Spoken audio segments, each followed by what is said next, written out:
Hi everybody, I'm Ed. And I'm Barb, and we're the ARTyRV channel. Hey guys, welcome. Welcome to the ARTyRV channel. We'll be answering your stained glass questions tonight.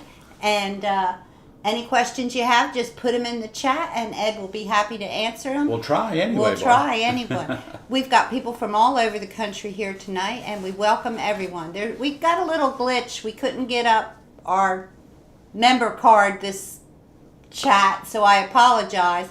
But by next week, we should have everything all straightened out. Yeah, we're working on it. We may even be in our new studio next week. So I'm going to be sending out some updates during the week. This week, some short videos showing you some sneak peeks of our new studio. It's coming together beautifully. Yes, it is, Barb. It really looks nice. It's very relaxing and upcoming. Here we go. Yeah, it should be fun. We've got a lot of great things planned, and it's great to see everyone. And I don't see any questions yet, but Well, that's good. But it is great to see everybody. And just before we get started, hey, Ray's in the house, everybody. Let's thumbs up on Ray. Thank you for everything you do, my friend. Appreciate it. And we have a lot of members here tonight. We Wow. do. Wow, that's awesome. That's great. And I'm sorry if you weren't listed when we come up as members. We had to pull an old one and put it up because somehow the computer has lost our member The new one. our member card. So But we have to add to it anyway, Barb. yeah, we've got a lot of new Yeah. members, and I've got to update that. So welcome everyone, and we'll get that straightened out for you. And we really appreciate you guys. It's been a great week, a great month, a great year.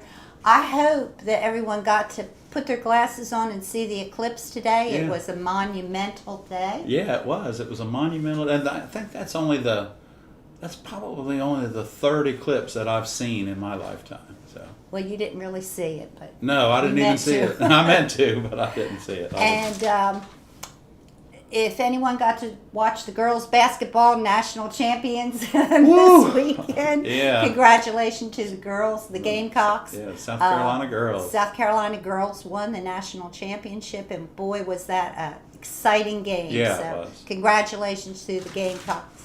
That's right. So hey, guys, if anybody's got any questions about stained glass, maybe a project that you're working on, something like that, or maybe something that you're having a little trouble with, or a particular cut that you might be having trouble with, and you'd like me to maybe attempt it for you and show you a different way of attacking it, and but anything like that. So there's a question, Barb. Carol, welcome to in the house, young lady. How are you tonight?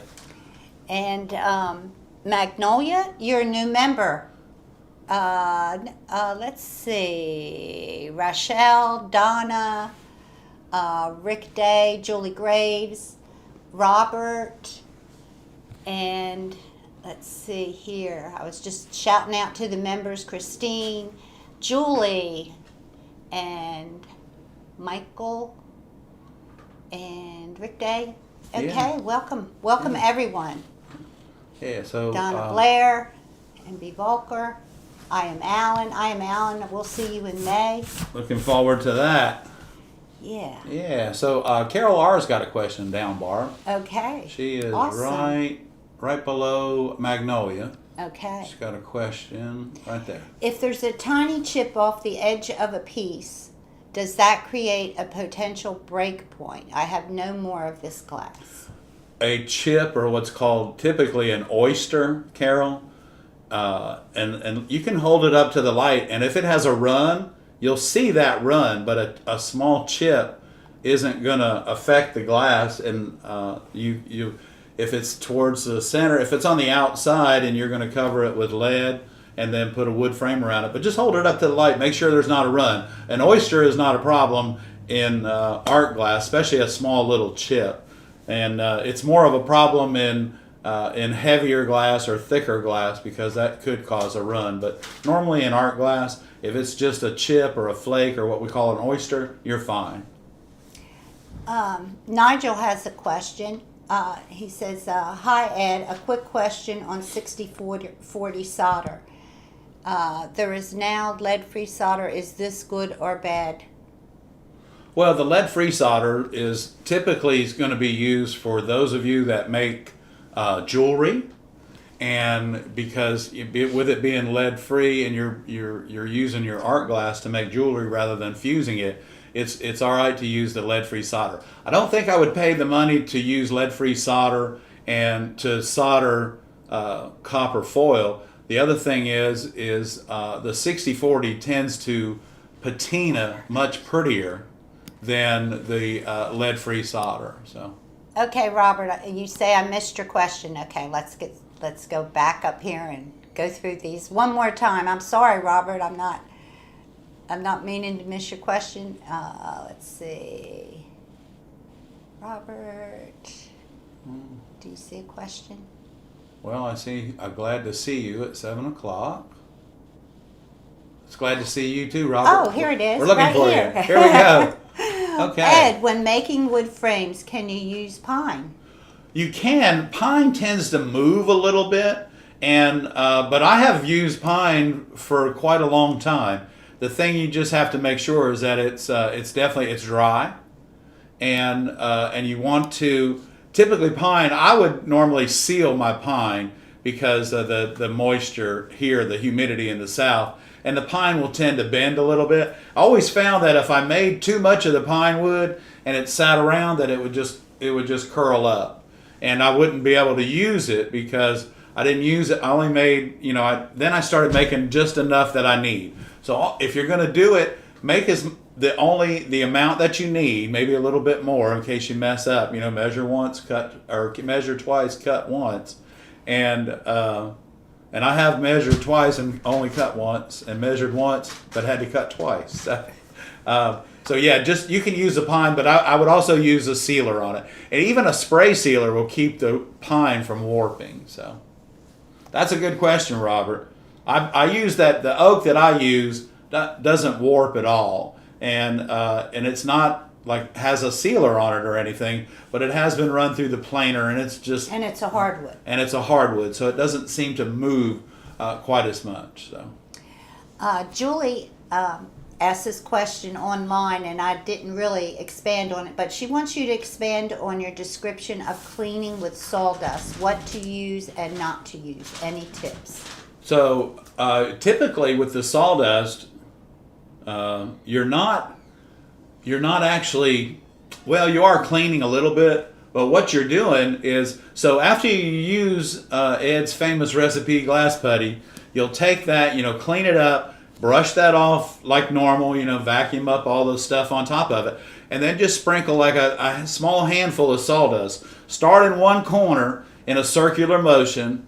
And what you're doing, you're not only cleaning the sawdust, the flux, any flux or anything that's left on the glass. You're also cleaning off with the sawdust. You're cleaning off the linseed oil that's in the glazing compound itself, and you're polishing the glass and you're polishing the lead. So that sawdust works wonders for a lot of things. And if you can use hardwood sawdust, like I said, it doesn't take much. We used to just keep a black trash bag in the back full of it, and it just takes a handful. It's so much nicer to work with. It polishes the glass better than whiting or plaster of Paris, and it doesn't make any mess. So just get you a small no dust. So just get you a small shop vac, get that thing polished up real well, and then vacuum it up, and you're good.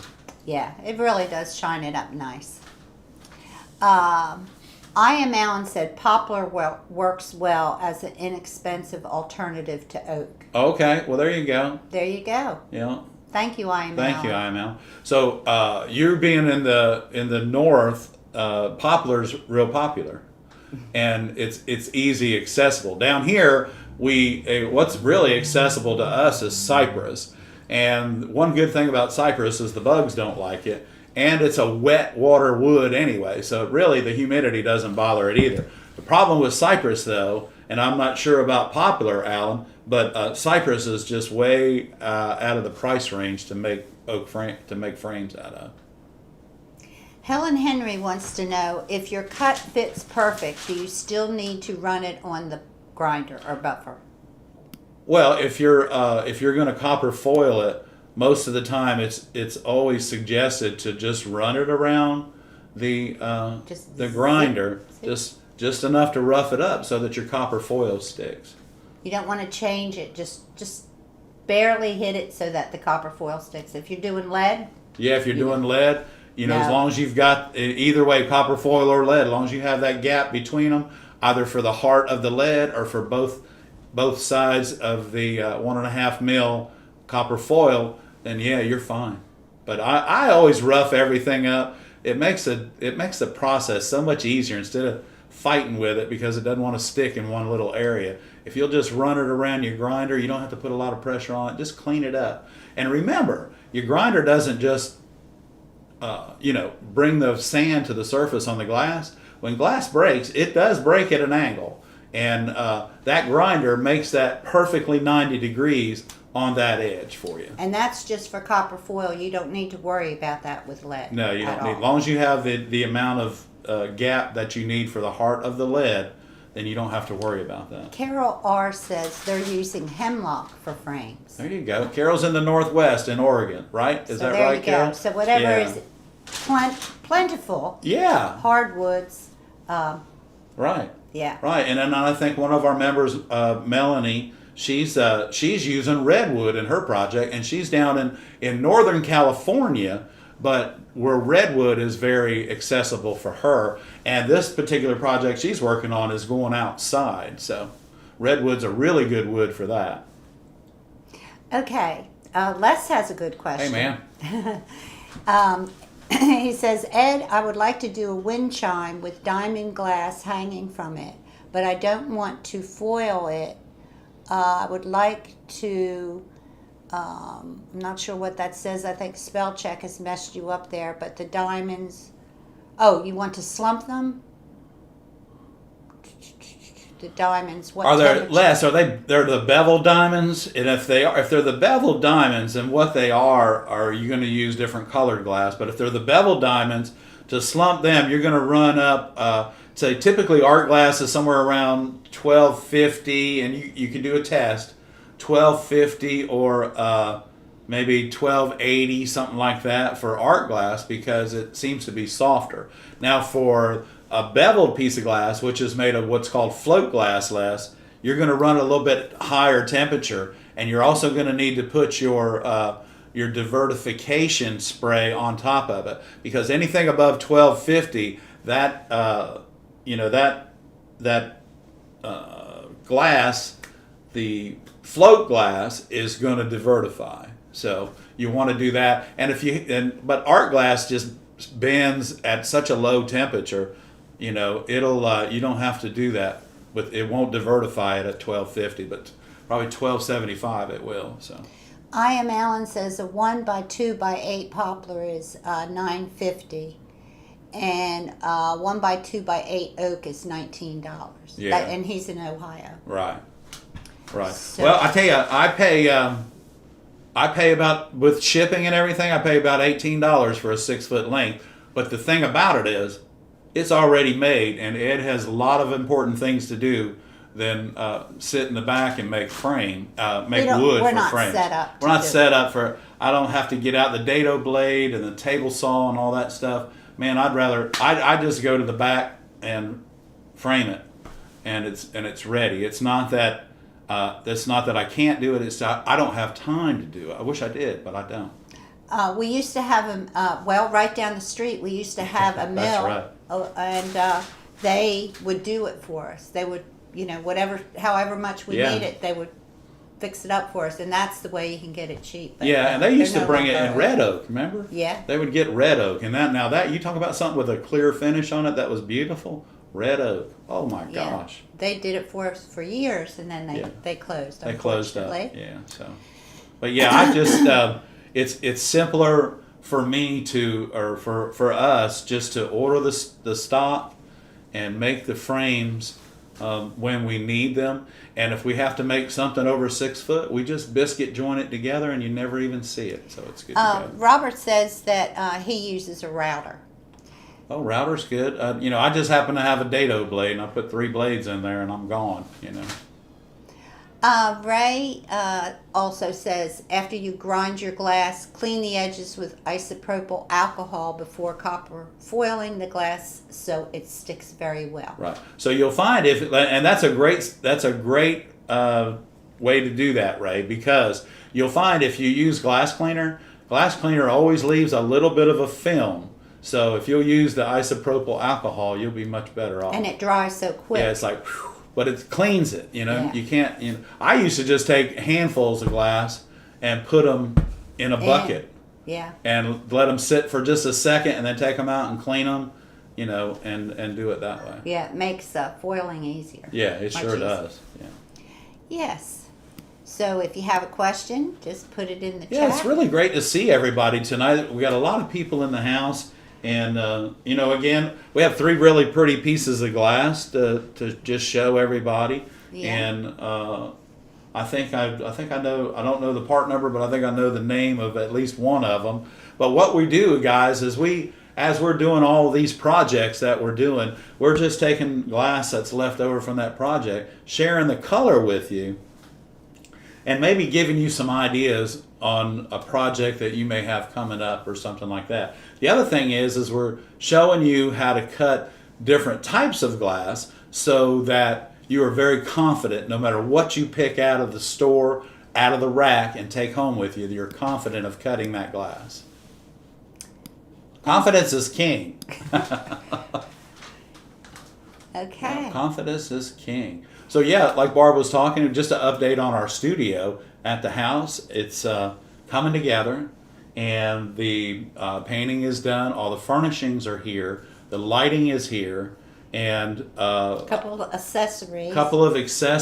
Yeah. And we've got to check our signal this week. We will, and then the one of the projects is on it. It'll be here on Wednesday. That we had to just order a part for it, and we'll get that put together. And so I think it's working out really well. It's looking. We're going to start taking some of this studio home with us to check out all of the check out our signal. Check our signal. Check That's our the signal. main thing. Yeah, and make sure that we can, when we come live to you guys, that the studio's ready for you and we're ready for you. So. And we're going to have a lot more room, and it's going to be fun. It's going to be really, really nice. And so we're looking forward to that, and we're looking forward to sharing that with you, because so many of you had given us stickers and all that. Super chats. And a lot of, well, not a lot, but all of those funds went to purchasing all this new equipment.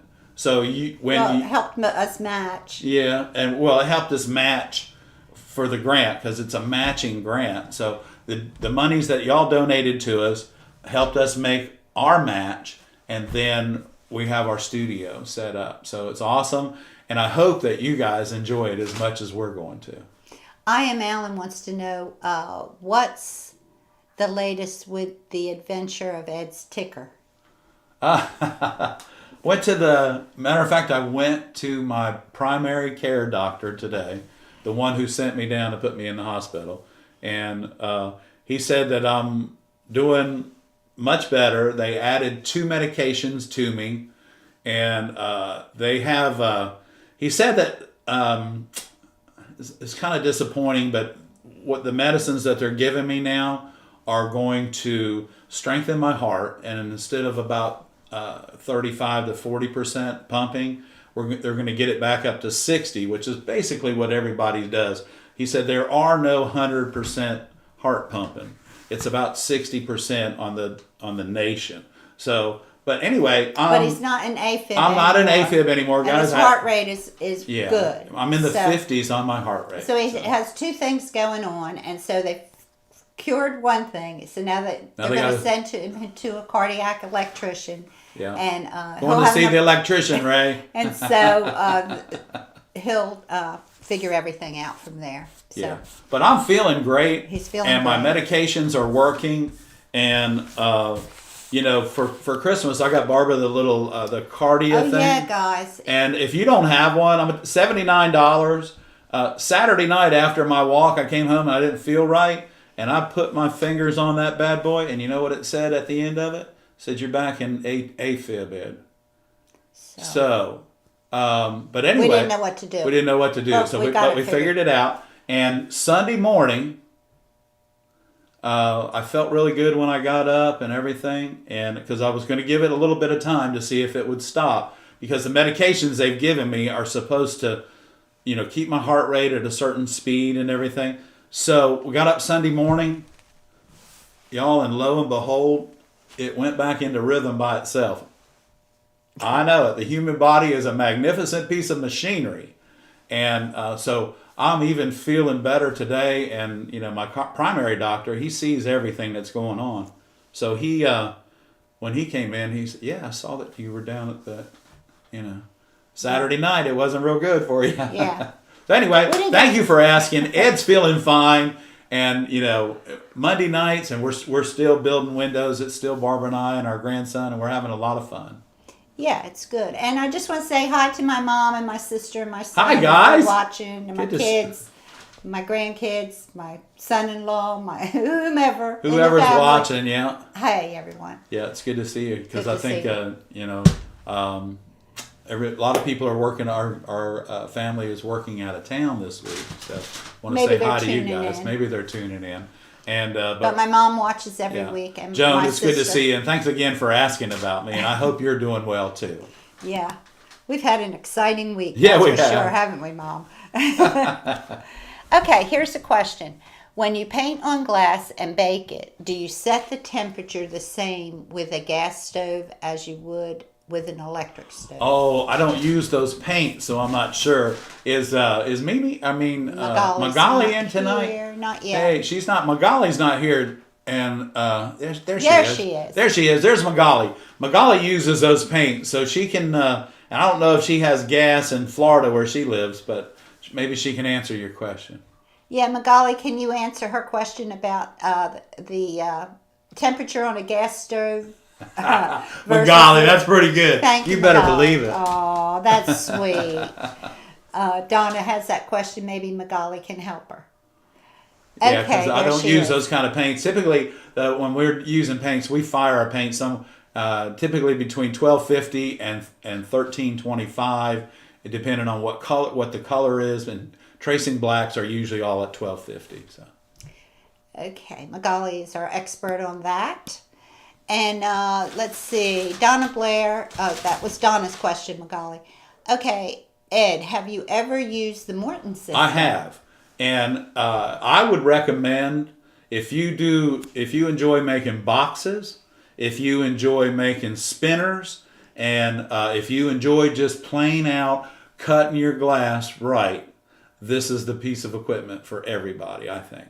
So it comes with breaker bars. Comes with the large work surface, which I think is 820 by 28 or something, the large work surface. So as you're cutting glass, you never have to worry about stuff on the table and your brush, because those little squares will fill up. But the one thing that you're going to find with the Morton system is that you can set that bad boy up and you can cut 500 diamonds just as fast as you can score the glass. The same thing with squares, rectangles, and they have a breaker bar that reaches about that far in on a piece of glass, and it's a running plier, but you squeeze it because it's like a horseshoe shape, and it's about 18 inches long or something? Yeah. But it digs in, it goes into these long pieces of glass, and you'll have a lot of fun with that. But mainly, for your spinners, it comes with this little tray. And Barbara loves that little yellow tray. Yeah, if you can find it, it's a little yellow tray that has little cubbies in it, and you can position your glass all different which ways and keep it level. I think it'd be great for making spinners, don't you, Barbara? And boxes. And boxes. Perfect for boxes. It does the corners. It does a corner this way. It does a corner this way. It helps you do all that stuff and helps you do it correctly. So yeah, Morton system, we've used it. We've had it in our shop for a lot of years. I haven't been able to find that little yellow box. If anybody knows who did you find one? Whittemore Durgan. Oh, Whittemore Durgan. Whittemore Durgan has it. Okay, I think it's like $12. Maybe we'll show that. Yeah, let's see if we can order one. We'll order one and show it to you, because it's very, very and the helpful. The Morton system still has a lot of accessories that come with it. So yeah, look into it. We liked it. My father used to use it all the time, and we still have one around here somewhere, but we don't use Probably it in the right now. container Probably, out yeah, there or probably in the something. container. Yeah. That Morton, they've been around forever. When we started, Yeah. back in the late 80s, Yeah. early 90s, we started buying the Morton system Yeah. when we had our little store and sold to hobbyists and things like that. That Yeah. was a product That that was we a- always carried. Yeah. For And back our then, I don't students. even remember what it cost, but we had all the accessories in the shop. I think they even sent us a bunch of samples. Yeah. Oh, probably they will send us a sample. Well, we'll get a hold of them. Yeah, we will. We'll get a hold Thanks of for them. reminding us about Appreciate the that. Morton Let me- system. Yeah, let me jot that down. I'll have Ed, my salesman, give him a call. I'll do it, baby. We'll do it. Rochelle says she loves her cutter's mate. She can cut glass all day without causing her wrist strain. Okay, there you go. Yeah. Kat St. Jane says she uses 1-inch mirror bit to grind some of the foil, some of the sides. Your foil will stick forever. There you go. Okay, the mirror bit. Okay. Yeah, because it's very fine, because you're not, if you use, when you're grinding mirror for boxes or, most of you don't have to grind your mirror for kaleidoscopes, but anytime you're grinding mirror, if you can use that very fine bit, you can look at the edge of the glass each time you use a different bit, and you see the way the sand comes up on the surface, and that'll tell you basically what grit wheel that you're using on your grinder.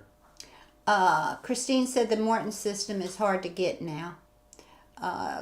Ray put up a link to the Morton products, I guess that is. Yeah.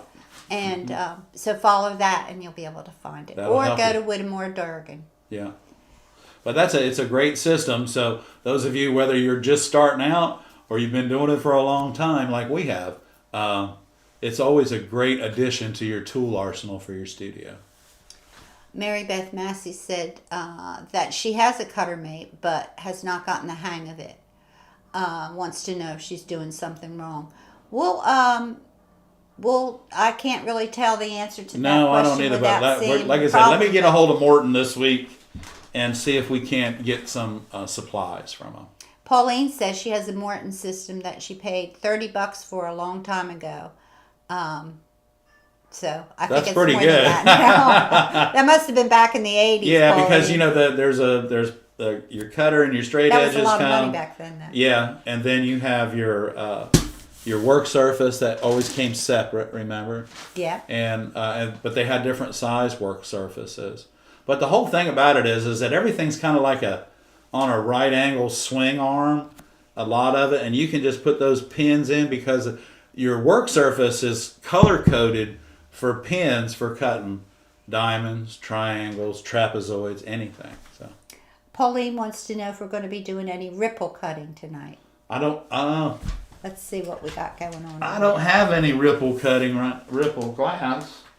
You have some of Pauline's. Pauline, we're going to be cutting that soon. Yeah, we're actually Ed's building the window. the center for the section ripple. with the castnet man in it. So. He's building the castnet man, and he's using it in I that. was just seeing if I had any ripple glass up here. So we'll give you a really good video. Oh, with this is some a really pretty- heavy ripple. This is a pretty piece of glass right here, but I can't just lay a strip off of it because it's going in That has to face for it 3. Yeah. Yeah, it's going into a window. We can't spare it yet. But when I start cutting it, Pauline, I'll have something that I can cut for you. I don't have any. I Thank have you, some Ray. English muffle. That's not a ripple. So Ray put up the link to Whittemore Durgan. Y'all check that out. It's let me tell you. they got things. I had a question on the one of the shorts. Someone asked, "How do you know what to use to add extra things, overlays and things on your stained glass? How do you know what to use, what metals?" Whittemore Durgan has a lot of different cool A lot things. of different. Yeah, and their Doodads. catalog's online, so check it out at their website. So Yeah. and give them a call if you have any questions. They're just, my father would probably bug those girls up there all the time at Whittemore Durgan, but they had all this really cool stuff. And you know what my dad did? He's a gadget guy, so he's like, I'll take one of those and one of those. So he had a lot of things in his tool arsenal, and yeah, they're fun company. They're Yeah. fun company. Pauline says she has another piece of the drapery glass without the ripples. If Oh, you're wow. interested, that's that cool. might be easier to cut, right? Yeah. Is it the tan color? Because if it doesn't have the ripples in it, I can use it for his hat. Yeah. Yeah, That's we can right. do that. Okay. So anyway, yeah, that's great, Pauline. Let me, you know how to get a hold of us. Just let us know. Christine says she's thinking about using 1/8 inch zinc for edging on a box lid. Can I tin it and then patina? 1/8 inch zinc. Yeah, of zinc, I A don't box, know that yeah. I would. I don't know that I would use zinc, but I guess you know what, it's if you've done it before, it's probably not a bad idea. Zinc. Make sure if you want to patina it, you're gonna have to buy zinc patina. So Right, they do make the black they zinc. do make the black patina for zinc, right? Paul? And you'll have to clean it really good. Steel wool it, get all the oil off of it. You'll have to do that to solder it anyway, right? Yeah, because it's an extruded metal, and the machinery has to be lubricated in order for it to go down. So You well, could what's the try it question? if she wanted to do that. Can I tin it and then patina it? Certainly. Yeah. You just have to Certainly. buy. Well, yeah, you can tin it if you want. Yeah. Yeah, that's a good way to do Yeah, it. that's a good way to do it. It takes a little bit of solder, but you could also, I think an 8-ounce thing of black patina is probably about $7 or $8, and We depends. used to do that to vase caps to turn them black. Yeah, and We that's a used to- trick. Well, that'd be a nice trick to show everybody. What's that? I started one the other How day. to do a vase cap? How to vase change from one color to the next? How to take a piece of brass, which is your vase cap for your lamp, and without tinning it, Oh, turn it black. We have that in a video, but Yeah. we could do another one on that. Yeah. But tinning it takes some time and takes some solder, and it gets really, really hot. But also, the vase caps look absolutely out of this world when you decorative solder them. So Yeah. I have to say that, Barb, because they do look nice. So Yeah, if you have the time to get it finished. Okay, I got my decorative soldering all done. Just have to put it together. I got to keep this guy well. That's my main priority right now. But Yeah. we'll be showing that probably come out this week. yeah. So, Okay. but not to worry, guys. It's all gonna. It's Yeah. gonna stay Once going. I get Okay. the studio at home, Things will be. things are yeah. going to happen. And it's going to be so much nicer. The space that will be in will be twice the size of this. Yeah, so it's much bigger. much bigger. So. Okay. MV Volker has a question. Let's see. I think that's right. Glass terminology would be helpful. I have some ideas for pieces I want to do, but I have no idea what names to look for. And Kara R said, could you please explain some of the terms of glass texture? It's confusing when ordering online. Okay. Well, probably I would say there's probably 4 main textures that everybody carries.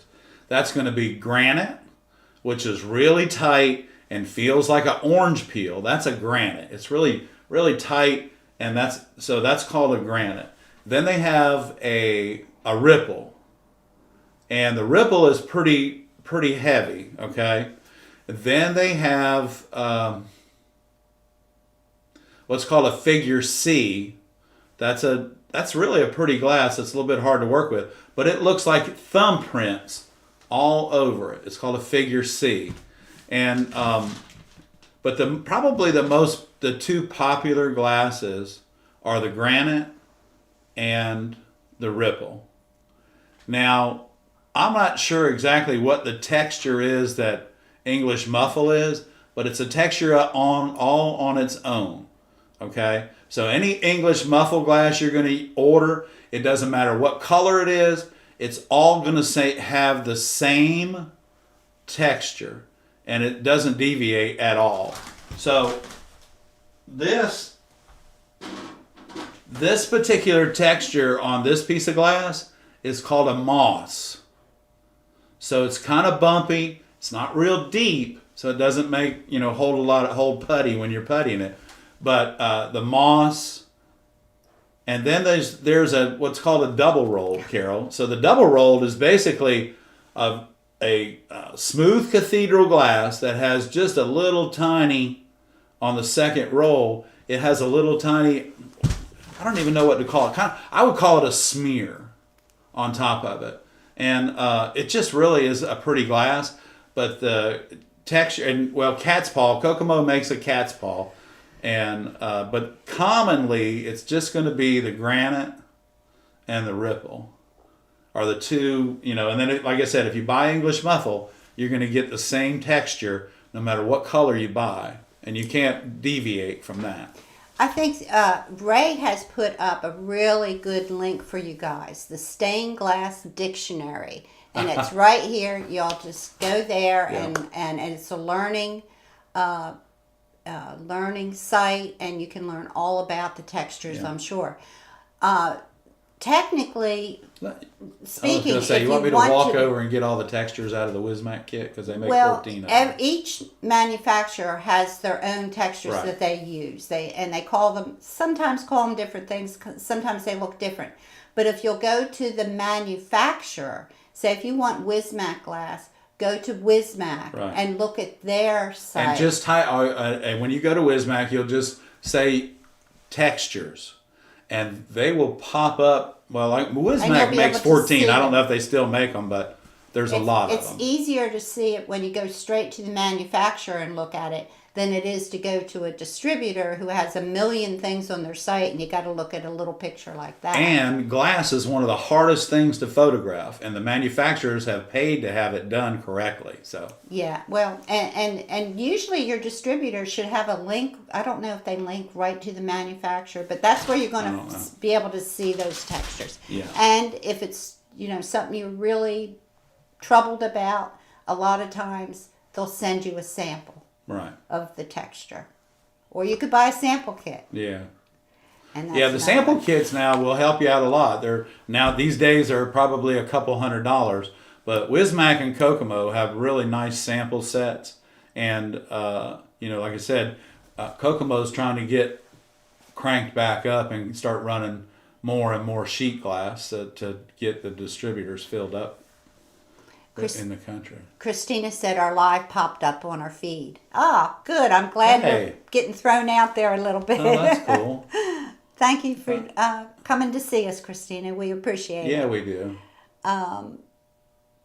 Ray said you came to the right place. Thank you, everyone. We appreciate that. And thank you, Ray, for putting that link up. That's a very helpful link. So you guys check it out. Not right now. Don't leave us yet. No, don't leave us yet. We're not going anywhere. You guys shouldn't. Ed's got a demo, and maybe we should do a demo, and then let's see. I think if I've skipped somebody, just put your name down there and say you skipped me, and we'll go back to you. But let's do a demo right now. Do you see any questions I've skipped? No, I was just looking.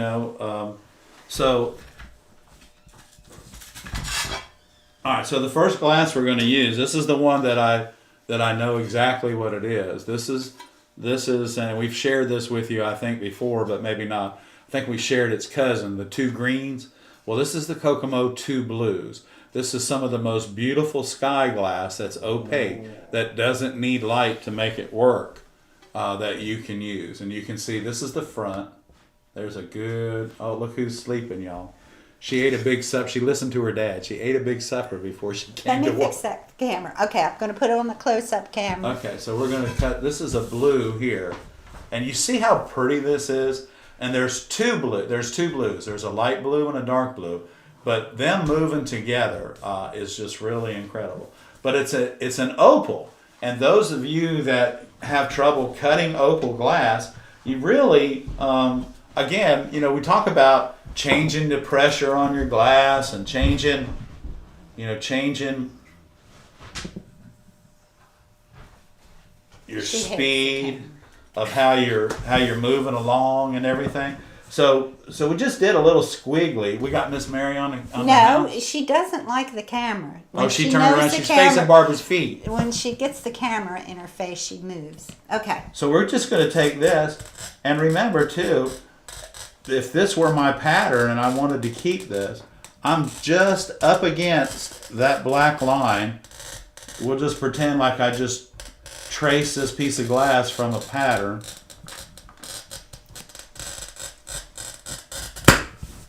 And because this glass is quite bumpy, so I'm gonna start this with my grousing pliers, but I'm not gonna start right here on the end. We're gonna start right there, and I'm sure y'all heard that. We're gonna reach in right here, and now we're gonna come over here. Now we're going to turn this around. We're going to start it from this end. Is that in the... There yes, we go. It is. Oh. So, again, it happens to you, it happens to me. It's not any big deal. Remember, guys, it's glass. So, if you pull down, I pulled down too hard right here, and the glass ran to its weakest point. And its weakest point was the outside. And that kind of bums me out, Barb. So we're going to take this out, and I'm going to get this one out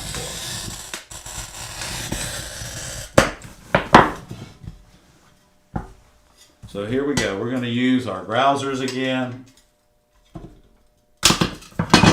And we're going to take it. Oh, it just came out all the way across that trick. But, and I noticed some of y'all have been ordering squares. So I want you to see this. We're just going to take this. This little square here is really one of the best things that you can have in your toolbox. Those of you that do small projects and you're working with 10 by 10s, 8 by 10s, 12 by 12s, this is the perfect square for you. It's 13 inches long. And this little rail right here lets you go left-handed or right-handed, and it keeps it square. So you take this and we just do this. And come off. I'm coming off on wood, so that, you know, that's quite all right. Sometimes when you come off, you definitely don't want to come off on a metal table or a piece of glass. So these are just my little running pliers. Now remember, put the line in the middle rather than left or right, because you'll get that flare, and we'll just square that piece right up. Now we can start all over again. We have a 6 by 10, and we're in good shape. And one thing, when you change out your, now is this in the metal? That's in the metal. That's okay. Cast into the metal. Because sometimes when you have running pliers and it's not cast in the metal and you change your ends out, this is not in the middle where it should be. Right. And that'll mess you up. So make sure when you change out your ends that you put them back on. If that's not in there. Yeah, because if it's not in there, and you're just guessing at the middle. This is a pretty piece of glass, y'all. This is an iridescent piece of glass. And we have the question a lot of times, what side of the iridescent glass do you cut on?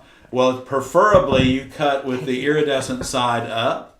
And because a lot of times what will happen is you'll chip it if you don't. And you definitely don't want to try and break anything with iridescent glass with the back edge of your cutter, okay? You don't want to tap it, because that will flake off the iridescent glass. Those of you that do copper foil, because you're going to need to grind the iridescent glass, you don't want to use your coarse bit or your bit that's really going to aug it down. You want to use a bit that's really smooth so that you don't flake off the iridescent glass. So the iridescent, this is a spectrum glass.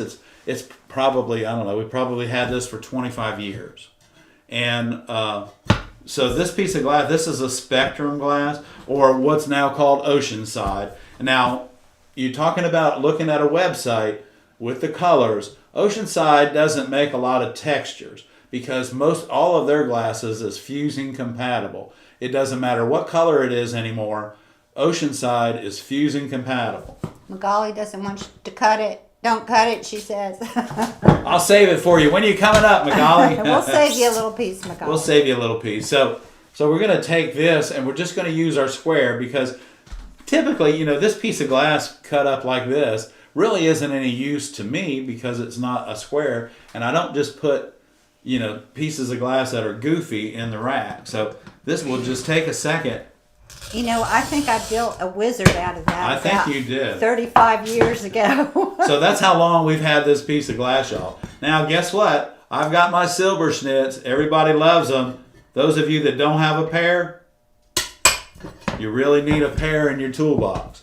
These are really, really nice. Now, if I'd have smartened up and used our silver schnitz on this, and you know what? I'm going to do this again, and we are going to use our silver schnitz so that I can show you, those of you that don't have this running plier in your arsenal, you're going to want to get it. So the first thing we're going to do, and I'm not sure if you guys can see this, but this is real, kind of rough.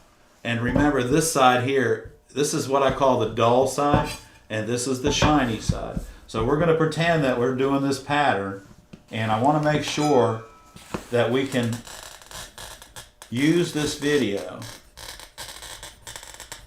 to show people how to gain confidence in cutting your glass, okay? All right, so the first thing we're going to do is we're going to start with our browsers.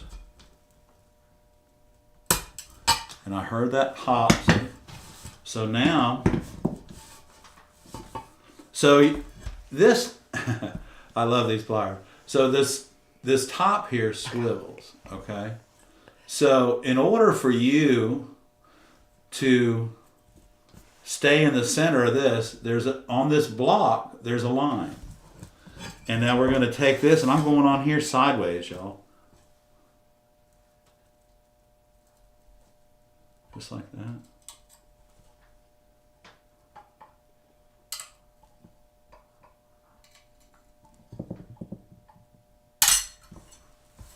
Beautiful. So, I'm not sure. These were on sale one time for like $60. But anyway. I don't know if they're still on sale. It's worth on the every Amazon dime, page you or not. guys, to have these in your tool arsenal, because there's virtually no chance that you're going to break this as long as those curves aren't any deeper than that jaw is deep, okay? Because remember, this pivots, and you can come around and turn it a little bit each time, and guess what? This will come out for you, okay? And you can do even sharper circles than that. I'm just doing this to show you what exactly you can do with those pliers. So I'm going to set this over here. Okay, and let's go back and answer a couple questions. Sure, let's go, because I got a pretty piece of glass, pink We'll glass save to that show for you. last. We'll and do it. Magali and Chasseray are crying right now because you cut that iridescent glass. Oh, no. So save the rest for I'll Magali. save the rest of it. And she's coming up. Magali's coming up end of May. I'll save it. Oh, it would be nice if you were here when I Am Alan is here. Yeah, Or that's is the that class. mid-May? Well, I Am Alan is the third week of May is your class. So the third weekend in May, because there's 4 weekends. I don't can't know. have my phone. Anyway, the stained glass, the lead class is the third weekend in May, Magali, I believe. And of course it's full, but if you guys were coming through about that time, I Am Alan will be here in town. He's taking that class. Mimi says the silver schnitz are $59.99 on Go, our guys, site. go. Go over there and buy a pair. Yeah, go over there. Just go to our website. Yeah. Go to the ARTyRV and then go to. There's a link in the there's a link. description Follow that link. of the live stream. Yeah. There's a link in the description of the live stream to the Amazon page. There you go. Okay, let's get the questions, then we'll go back and Ed's going to cut some pretty pink glass for us. And I'll use those silver snits again, and we'll get another lesson on using them. Yeah. Helen Henry wants to know, she's putting a piece of channel around the top of the box. What is the best thing to use? A piece of channel around the top of the box. You know what? I build all my boxes with copper foil, and I decorative solder them. So I'm not. What kind of channel are you thinking about using? I'm not sure how you would hinge it with a channel. Yeah, because the channel's going to want to flex. You can't use like a 1/8 inch brass or something like that, because the hinge is going to flex on that metal because it's not very strong. I'm not sure. The way that Ed, and the way that we do it, or Ed does it, and we have a couple videos on it where he explains how to put the wire around the edge of the box and then finish the edge. Then beat it up so that it's stiff, so that the hinge will hold on. And it'll almost look like a channel. I mean, it'll make a nice edge all the way around the box. Oh yeah, if you beat it up with a wire, and then it's going to be stiff. And typically, I would on my lids. I think in the video I use 1/4 inch foil because it gives me a little more bite. The other thing is, you could do that. Go with a thicker foil around the edge. And it's important that you use cut lines to help reinforce the back edge of the box for the hinge. So you want to incorporate those lines into your design. That's why you'll see probably the most popular box that I make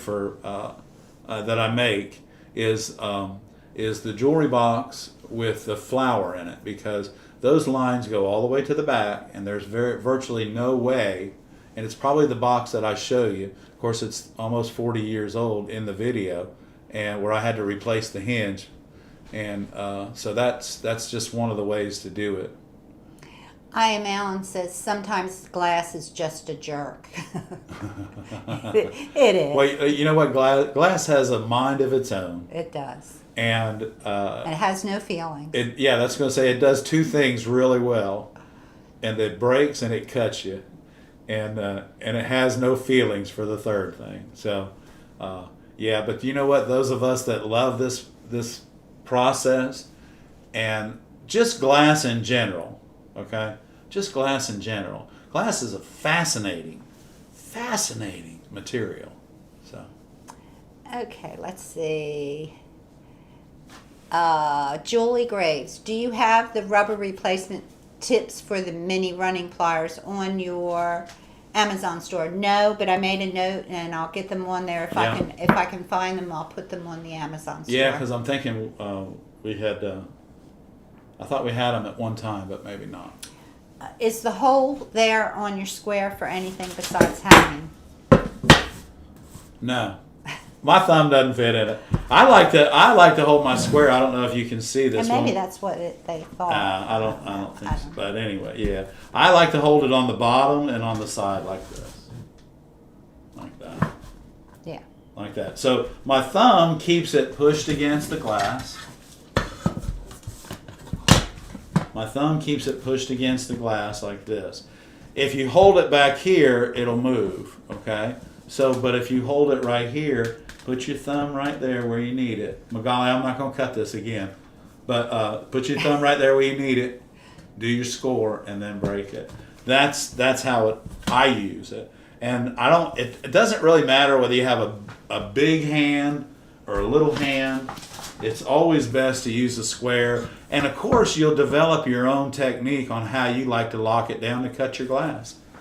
But that's how I use it, just like that. I hold that, just like that. So this holds it, my index finger holds it down, my middle finger keeps it from swinging, and my thumb keeps it against the glass. There you go, just like that. Okay, and let's see. Magali wants any iridized glass that we had. Okay. Let's go. Oh, let's change that camera right there. There Sorry about that. Hey, there we are. Okay, question. Not glass related. Okay. How do you know, or do we, if you get credit for our purchases from Amazon?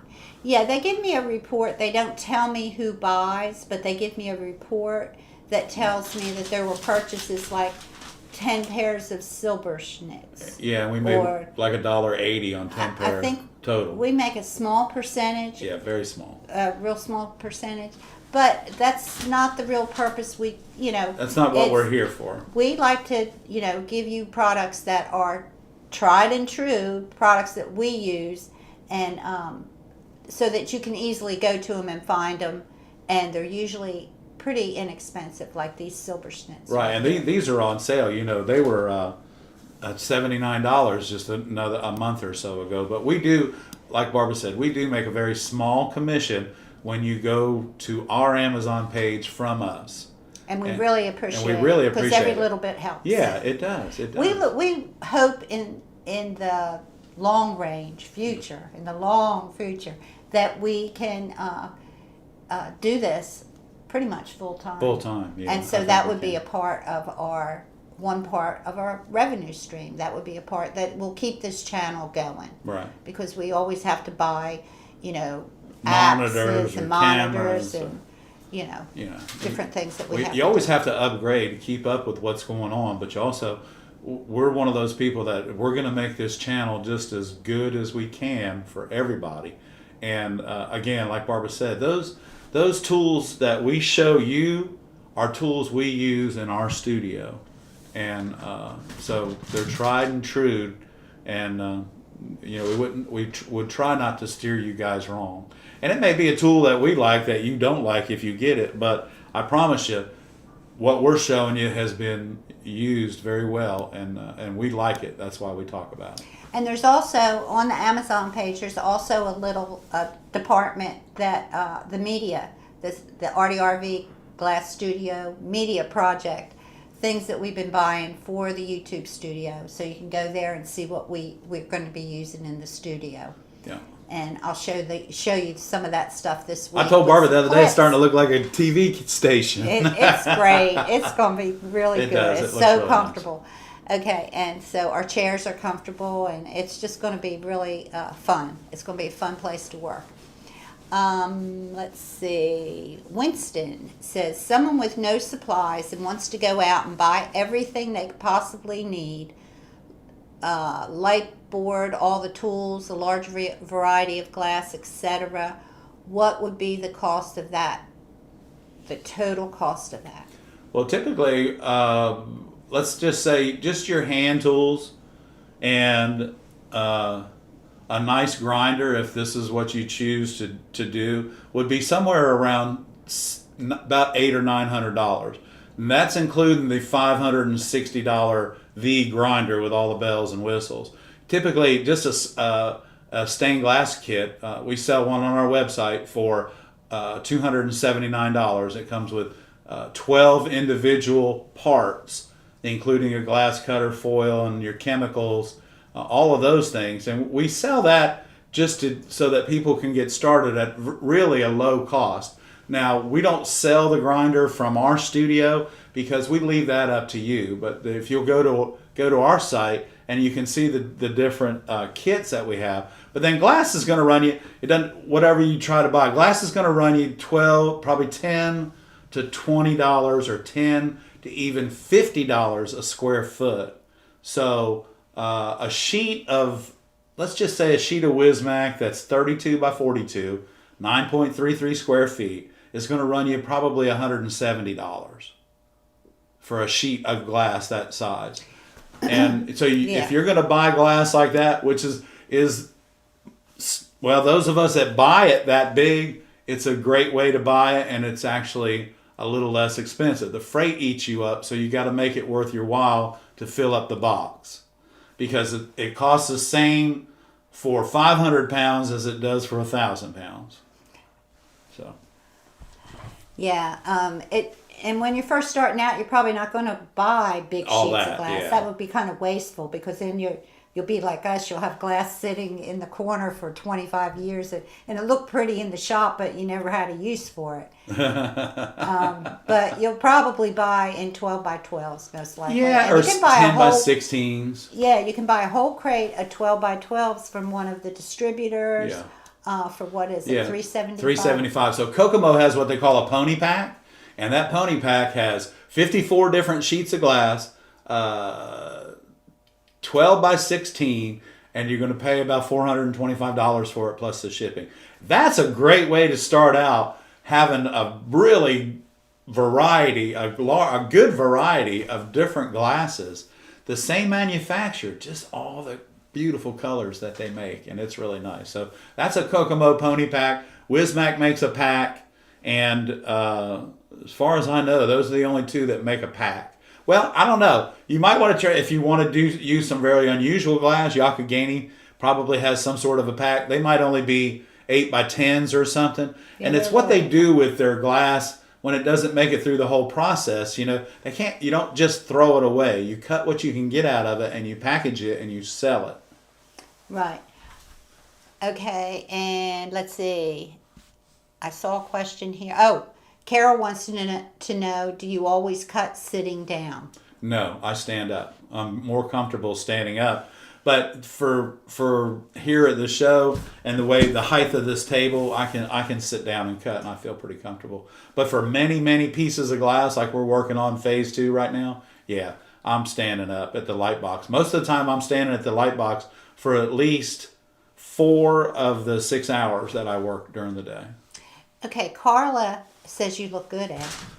You have color in your face and I feel everything. good, y'all. I swear I do. I saw my doctor today, and I really feel good. And, you know, Nurse Barbara here is helping me out. She's Yeah. making sure I got all my meds and everything. So, Trying to keep them straight. But you guys, all your prayers and well wishes and everything, I have to thank you again, and I really appreciate it.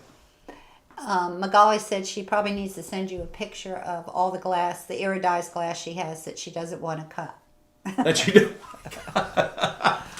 Your stash. That's Your what I stash. Yeah, that's a stash, Magali.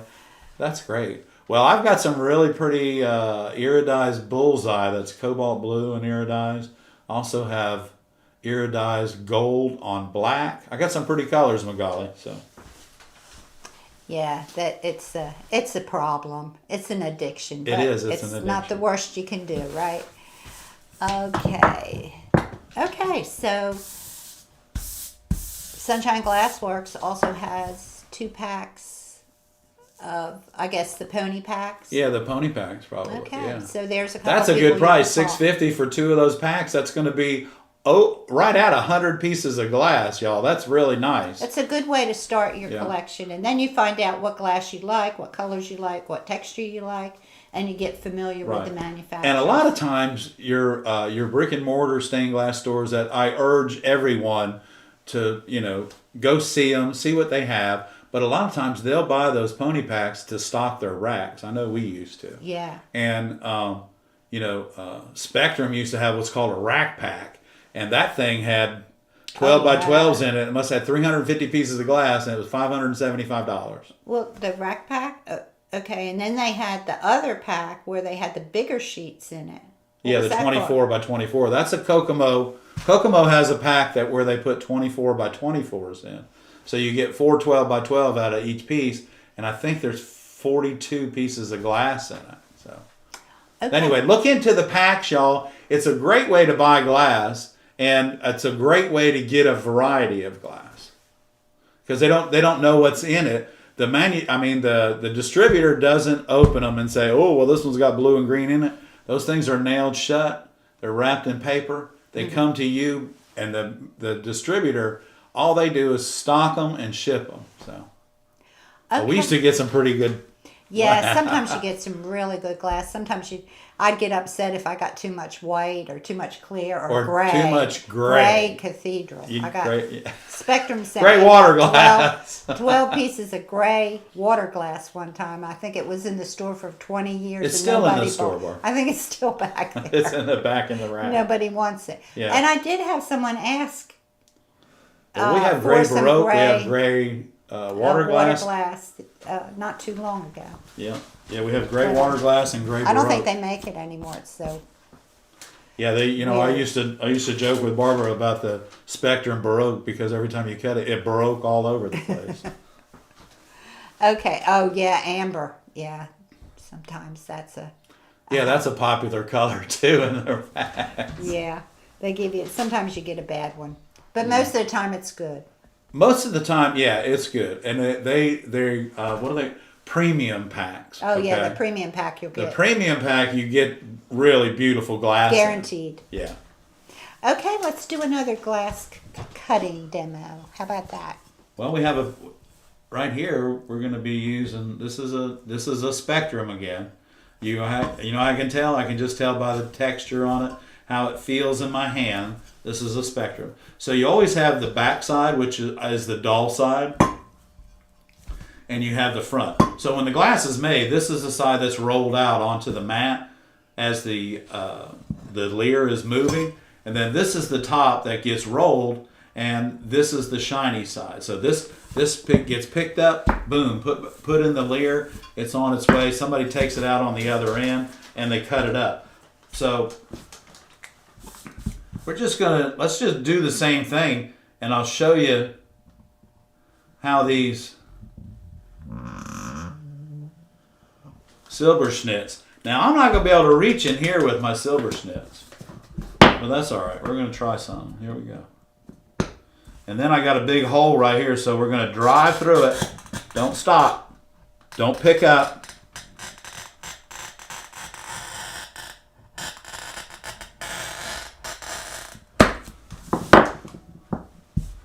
So we make sure that this is straight. We're going to start the run. Hang on. Get it.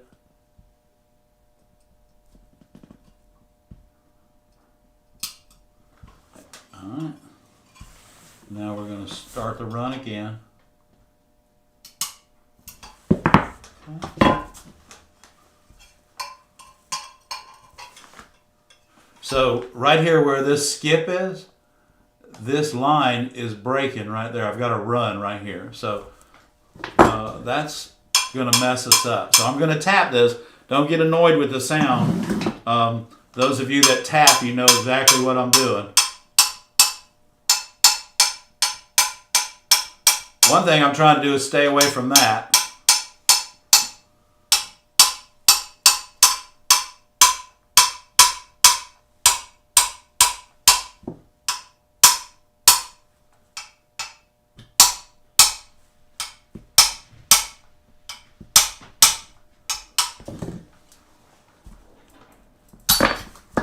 There was the run right there. See it? So when you had that, and that's where the hole is, that run just came right across there. But it worked. But this is the piece that I want. So it really doesn't matter. But now if we had the silver schnitz, we can do this. With the silver schnitz, we can reach in here and start this. Just like that. And you heard it pop. We'll bring it over to here, and we're going to run it back into itself. Except this time I'm going to tilt the rubber top just a little bit on the rubber head here, and we're going to squeeze. Okay. Now, this is broken all the way around. And I've showed you all this before. So even though it's run, I'm turning my other running pliers upside down. I can do the silver schnitz the same way. But as soon as I turn this upside down and grab a hold of it, it comes right out. Okay. So when you're woo, sorry guys, when you're running glass, okay, and you run it over, and you've got it, and you can see that it's run completely out, but it's still not dropping out. What happens is the glass breaks on an angle as you move it through the process. So a lot of times it'll hang up just like that. But if you'll come in and take your running pliers and flip them over, and you'll actually physically, you're breaking it from the other side, it takes those angles and flips them the other way. So that upside down running plier will cause that to come off directly the way you need it. Michelle Evans said, can you do a heart? We just released a short. Just released a heart, yeah. Yeah, we just released a short. Go back to the ARTyRV channel, look at the short speed. It should be one or two of them down. Yeah, but to answer your question, yeah, I can do a heart. Yeah, yeah. But you should be able to too. And if you'll, the thing that I found is that to do that heart, you really should, you need the silver schnitz. And it's for small, this will do a small heart. But those of you, as we were talking earlier about the Morton system, they have that long breaker bar. You can do big hearts with it. The whole key about the heart is to get it out is you have to be very careful about the inside V, because it shouldn't be a V. It should go down and it should have a slight curve in it. It doesn't have a big one, but it's got a slight one in it. And if you can keep your cutter, don't slide it around that curve. You roll it around that curve and score it just like the rest of it. And just like in the video that Barbara put out, you'll see that heart comes And I right think out. you tapped that one. I did. I tapped it just a little bit. And you have to be so fragile with the tapping. You just have to be so fragile with it. MV Volker says something. Quilters say something dark, something light, something dull, something bright. Meaning you have to have contrasts and backgrounds as well as the feature pieces. Right, right. And so there is some use for the gray water glass. Yeah. So Insert we have a viewer showcase coming up, right? End of the month, right? First of next month. 1st of next month. 1st of May. 1st of May, So we if have you have viewer something showcase. To send I might in. enter a piece this week. No. No, I'm just kidding. You could send something to viewershowcase@gmail.com and we'll put you in the viewer showcase for May. I just wanted to mention that. It gives Yeah. you guys 3 weeks to get us some some windows that you're doing or any projects that you're working on. Maybe you're just working on a special project to take to a festival because hey, it's May. Festivals are coming up, y'all. Get ready. Okay, and MB Volker said that they were looking for a piece of glass, a cream khaki or a tan, to make a tabby cat stand out. And they found it was perfect, but it was a very boring color. Yeah, I know exactly what color you're talking about, and it's perfect for a tabby cat. Yeah, because like the beaks for the pelicans right now that I'm doing, it's a boring color, but man, it looks Perfect. good. It's perfect. Yeah. So you always need those other colors that aren't the prettiest, but you need them. Well, the thing about glass is that all the glasses, when you think about it, all glass is really beautiful. It's just some is more beautiful than others. For the viewer showcase, it's viewershowcase@gmail.com, Linda. And that's go right to. Yeah, it comes right to Barbara. That way, if you I don't have to search through the email. If you I know email exactly it, what it's for. it might not get found because there's a lot there. But if you'll send it to that specific address, then we'll get it, and Barbara will be able to get it posted and put it in the line in the lineup. Yeah, Ed's got one of the three. What he's doing is a 3-part window, a triptych. A triptych that is 12 feet long or so. It's phase 2.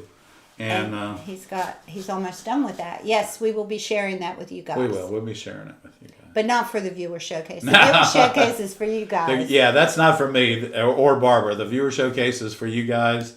And, our job is to spend evenings with y'all, answer your questions, and hopefully give you more confidence in the projects that you're doing. So catch us every Monday night at 7 o'clock. We'll Eastern. be here, Eastern Time. And we will see you guys next week on the ARTyRV Glass Studio Wow, Barb, channel. that's Can you great. believe it? It's 8:13. Yeah, so as we move into our new studio, we may even be able to stay longer and answer more questions. Until y'all fall asleep, we may still just be there. We'll stay awake as long as you guys do. Yeah. As long as you have questions, we'll be there. Yeah, as long as you guys have questions, we'll be there. So, hey, for the ARTyRV channel, everybody, I'm Ed. And I'm Barb. Good night, everybody. Good night, and we'll see you next week. And thank